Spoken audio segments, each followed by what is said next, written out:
गाय देखिए चराने के लिए मैया, देखिए भगवान गाय जो है चराने के लिए स्वतः गए थे, ठीक है ना। और इसी प्रसंग में एक बड़ा महत्वपूर्ण प्रसंग है कि कन्हैया को माखन चोर कहा जाता है। क्या कहा जाता है? माखन चोर। और माखन चोर किसने बनाया कन्हैया को? किसी को रहस्य पता है? किसने बनाया? यशोदा ने, किसी ने और नहीं बनाया। ऐसा हुआ, माँ जैसे क्या करती है, लड़का कुछ करता है तो माँ पड़ोसिन को बता देती, हमारा लड़का ऐसा करता है। अब कन्हैया, माँ तो बेचारी मक्खन देती ही थी खाने के लिए, लेकिन उसकी आदत थी थोड़ा सा चुरा लेता था। तो यशोदा ने एक पड़ोसन से कहा, अरे सखी, हमारा कान्हा तो, मैं तो आपको खूब माखन दे हूं, लेकिन तापे वो चोरी तो करे। ये तो वृंदावन की बोली, थोड़ा बोल दिया, सर थोड़ी ऐसे ही हल्का थोड़ा बहुत उट्टंग हो सकता है। मैं कई बोलियां बोल लेता हूँ, बुंदेलखंड की पूरी बोल लेता हूँ, जबरदस्त एकदम बुंदेलखंड में। तो भोजपुरी नहीं सीख पा रहा हूँ, पता नहीं क्या, कुछ कृपा कोई कर दे। और यहाँ सब खड़ी बोली बोलते हैं, मैं देखता हूँ। अमित भैया भी हमसे खड़ी बोली में, कोई भोजपुरी हमसे नहीं बोलता है। भोजपुरी बोले तो भोजपुरी सीख जाऊंगा। हाँ, कथा के बाद, कथा के बाद भोजपुरी इलाके में एक सप्ताह के लिए छोड़ दिया जाए। तो कन्हैया ने कह दिया। अब गोपियों को बड़ी लालसा हुई, क्योंकि गोपियां जानते हैं, यादो घने मथन ने दोहन भी कर रही थी, तब भी कन्हैया का स्मरण कर रही थी। दही मथ रही थी, तब भी लेपन कर रही, तब भी कन्हैया का स्मरण कर रही। हर क्रियाकलाप में कन्हैया कन्हैया कन्हैया। उन्होंने कहा, यशोदा ने तो बड़ा बढ़िया बात की, अब तो मैं कन्हैया से हम लोग भी माखन चुरवाएंगे। ये अपने घरे का माखन चुराता है, हम लोगों का माखन क्यों नहीं चुराता? अब उसमें से कई गोपियों ने कहा, कन्हैया तू तो अपने घर का माखन चुराता है, हमारे घर का माखन नहीं चुराता। बोला, मैं तो माखन चुराने में एक्सपर्ट आदमी हूँ, तो तुम्हारे घर का भी चुरा लेता हूँ, तुम्हारे नहीं पूरे मोहल्ले का माखन चुरा लूंगा। अब गोपियों में से कुछ तो उसकी साथी थी कन्हैया की, और कुछ उनकी सास थी। अब कभी किसी की मटकी फोड़ दे, कभी माखन चुरा ले, कभी कुछ कर ले। कई गोपियों की सासें से सब यशोदा के पास पहुंच गई। बोली, आपका लाला तो 2 कौड़ी का निकला, ये तो माखन ही चुरा रहा है हम लोगों के यहाँ। और वो तो सब खुश बिचारी, वो तो खुश सब, और वो सासें सब नाराज हो गई। अब कन्हैया को, माँ को अपने क्या देना पड़ रहा है? स्पष्टीकरण देना पड़ रहा है। चलो लगाओ उसको, तो लगा लो ना। मैया मुरी मैं नहीं माखन खायो रे, मैया मुरी मैं नहीं माखन खायो रे, मैया मुरी मैं नहीं माखन खायो रे, मैया मुरी मैं नहीं माखन खायो, मैं नहीं माखन खायो रे, मैया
चार कहरा पर सीबट भटुरो, चार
सूरदास बेचारे लिख दिए कि सूरदास तब बिहस जसोदा लयूर कंठ लगायो। एक हिंदी की अध्यापिका थी, कहीं की रही होंगी, अध्यापक कह देता हूँ नहीं तो इसको बुरा मान जाएगा, अध्यापक अध्यापिका कोई रहा होगा। तो उसने व्याख्या किया सूरदास तब बिहस जसोदा, सूरदास जी तब विशेष रूप से हंसते हुए माँ जसोदा को अपने गले से लगा लिए। ऐसे भी व्याख्याकार इंटर कॉलेज का मामला है गुलचंद भाई साहब, दूसरे कोर्स हम भी इंटर कॉलेज में रहे हैं इसलिए बताए। एक बार एक गुरु जी से मैंने पूछा, कुछ मनोविनोद भी होना चाहिए, ऐसा नहीं कथा तो हो ही रही कथा का। एक गुरु जी से हमने पूछा, वो 12 साल से हिंदी के लेक्चरर थे इंटर कॉलेज में। मैंने उनसे पूछा कि उदित उदयगिरि मंच पर रघुवर बाल पतंग, हमने कहा गुरु जी रघुवर बाल पतंग का अर्थ क्या करते हैं? बोले छोटा सा पतंगा।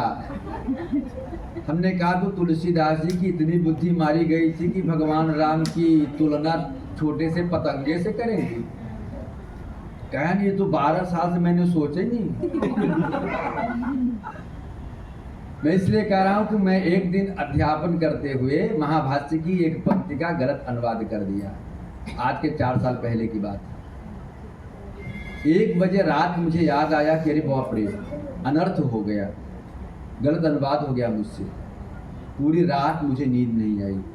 हमारी पत्नी गई ना, कौन सा कोई पढ़ाता उड़ाता, झूठे आप टेंशन ले लिए, बैठे सोइए चुपचाप। काहे नींद आए? क्योंकि मुझे तो था कि मैं क्या करूं, जल्दी से वो विद्यार्थी मिले अच्छा, विद्यार्थी भी सब वैसे ही अंधे नहीं माना या धांधा, कुछ और पढ़ा के जाइए, सब सही गुरुजी, बहुत बढ़िया। और अगर विद्यार्थी जो गलती नहीं पकड़ता, हम अपने गुरुजी को पढ़ाने नहीं देते थे, नाम नहीं लूंगा। बहुत नाराज होकर के हमारे हेड साहब के पास गई, उस समय में बोली सूर्यकांत मुझे पढ़ाने नहीं दे रहा, या तो वो रहेगा या तो मैं रहूंगी। तो उन्होंने कहा कि वो तो रहेगा, तुमको BRS ले लो, क्योंकि पढ़ोगी नहीं, पढ़ाओगी तो पूछेगा तो है ही। बच्चों से मैं कहता हूँ एकदम बच्चों, अध्यापक को शत्रु समझ के पूछना चाहिए, और जिस दिन अध्यापक उत्तर न दे पाए उसे आत्मगौरव का अनुभव करना चाहिए और घर जाकर 2 रोटी और खाना चाहिए। ये भारतीय विदिशा। तो हमने कहा गुरुजी 12 साल में क्या किया आप? क्या मैं तो 12 साल में यही अर्थ करता रह गया। तो कहा कि डॉक्टर साहब अब आप ही बता दीजिए और किसी से कहिएगा मत कि 12 साल से मैं यही अर्थ कर रहा था। बड़ी मेरी हंसी होगी कॉलेज में। हमने कहा पतंग माने सूर्य होगा, उदित उदय गिरि मंच पर रघुबर बाल पतंग, बाल सूर्य की भांति भगवान राम जो उदयाचल के सूर्य हैं। कवि क्या क्या शब्द प्रयोग करता है, किस अर्थ में प्रयोग करता है, इसलिए हमारे यहाँ कहा जाता है नव सर्ग गते माघो माघ नव शब्दों न विद्यते। हमारा एक कवि माघ हैं जिन्होंने नव सर्ग में कोई नया शब्द रिपीट ही नहीं किया, सब नए नए शब्द। और एक चीज और जान लो, कोई शब्द किसी का पर्यायवाची नहीं होता। ये छोटी कक्षाओं में पढ़ा दिया दिनकर दिवाकर भानु भास्कर रटे बैठे हैं आप अभी तक। कोई शब्द किसी का पर्याय हो ही नहीं सकता, हर शब्द का अपना अलग अस्तित्व होता है। हर शब्द का अपना अस्तित्व होता है। दिनकर का अलग अस्तित्व है, सूर्य का अलग अस्तित्व है, भास्कर का अलग अस्तित्व है। देखिए उदाहरण दे रहा हूं आपको, स्त्री के लिए पत्नी बोलते हैं ना, पत्नी माने पतनात् त्रायते आशा पत्नी, जो पतन से बचाए। लेकिन दूसरी व्याख्या भी पतनम आपनोति आशा पत्नी, जो पतन में डाल भी दे वो भी पत्नी। दोनों प्रकार की पत्नियां भाई, देखिए कोई बुरा न माने। दूसरी बात भार्या कहते हैं, भरतुम योग्या भार्या, जिसका भरण पोषण हम करें भार्या। अब जो नौकरी पत्नी कर रही है वो भार्या नहीं है, वो तो आप ही का भरण पोषण कर रही है, उल्टा है मामला। देखिए सबका अर्थ अलग अलग, लोग एक साथ प्रयोग कर देते हैं। जाया शब्द का प्रयोग करते हैं, कालिदास बोले जाया प्रतिग्राहित गंधमाल्यम। कवियों के प्रयोग समझिए। जाया माने अगर जिसको संतान हो गई पत्नी तब जाया बोली जाएगी, उसके पहले वो जाया उसको आप नहीं कह सकते। दारा सबके अलग अलग अर्थ हैं, इसलिए भ्रम पाल के अभी तक हम बैठे हुए हैं कि सब शब्द के एक दूसरे के पर्याय हैं। इसलिए माघ ने नया शब्द लिख दिया, अगतम तिरश्चीन मनुरुसार्थे प्रसिद्ध मूर्धत्वम अभिनमुजा पतत्यरोधाम विसारि सर्वता वेद विद्या कुलमीक्षितम जनैः। सूर्य के लिए सुधीर सर अनुरुसार शब्द का प्रयोग किया। ये बड़ी विचित्र कथा है, इसको भी जानना चाहिए, भागवत की कथा है। अरुण कौन है जिसको या शंकर साहब लिखते हैं, अरुण यज्ञ मधुमय देश हमारा, अरुण यज्ञ मधुमय देश हमारा, अरुण यज्ञ मधुमय देश हमारा। जहाँ पहुँच अनजान क्षितिज को, जहाँ पहुँच अनजान क्षितिज को मिलता है सहारा,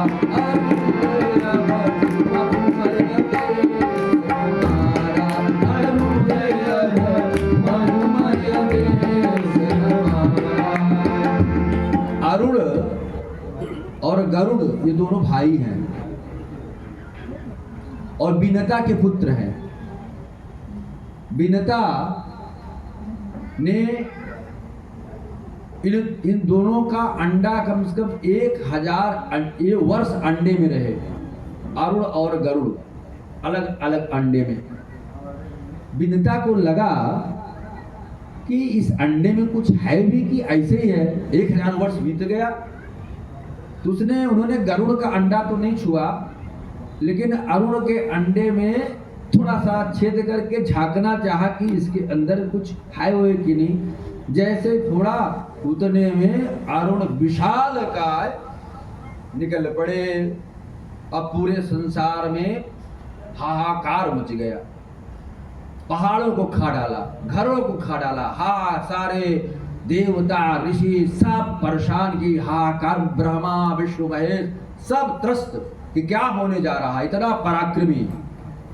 अब क्योंकि अंडा कम समय में फोड़ दिया था तो उनका जंघा नहीं बन पाया था बस, इसलिए अविद्यमानो उरु एससा अनुरु, जिसका जंघा नहीं बना था। पूरा शरीर बन गया था और जंघा से नीचे का शरीर नहीं बना था और लगे उड़ने वो।